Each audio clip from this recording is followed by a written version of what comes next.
Ревитализација на Скопското кале, аквадуктот Старата чаршија и Скопи, најавува кандидатот за градоначалник на Скопје од редовите на ВМРО ДПМН Ѓорѓиевски.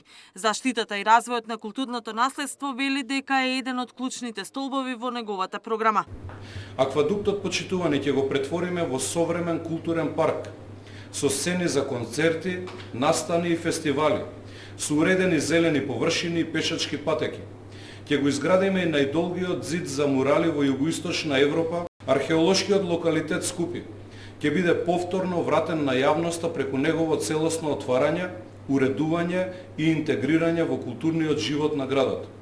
Планот предвидува културна активација на просторот преку театарски представи, изведбени уметности, артистички и археолошки резиденции. Кандидатот на владеачката партија ВМРО ДПМН во Илинден пак ветува нови проекти во училиштата. Токму на ова место, во основното училиште Браќа Миладиновци, ќе изградиме нова спортска сала, со што ќе обезбедиме современ и функционален простор за физичко образование, спортски активности и рекреација на учениците. Од друга страна, постоечката спортска сала ќе ја пренамениме во нови училници, со што освен во основните училишта Гоце Делчев и Ристо Крле, ќе воведеме едносменско работење и во ова училиште. Кандидатката на СДСМ за Скопје пак и денеска советување дека системот за брз транспорт во метрополата, целосно функционален со екоавтобуси, ќе биде за само 2 години. За 2 години ние можеме да имаме првата линија со модерен, еколошки, ефикасен и брз систем.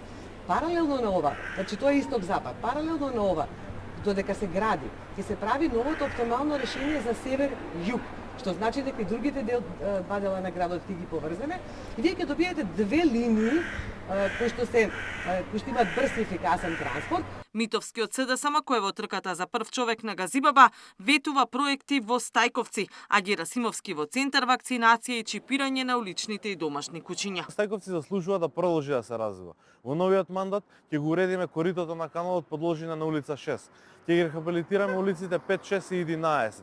Ќе реконструираме детското игралиште на крајот од улица 18, а плоштадот во Стајковци ќе го добие својот вистински сјај.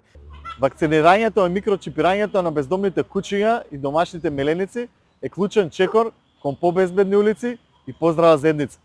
Вакцините ги штитат од беснило и други заразни болести, а чипирањето овозможува брза идентификација и враќање на изгубените меленици. Кандидатите за градоначалници и советници ќе имаат време до петок да ги презентираат своите програми пред гласањето на 19 октомври. Катерина Нешкова, Сител телевизија.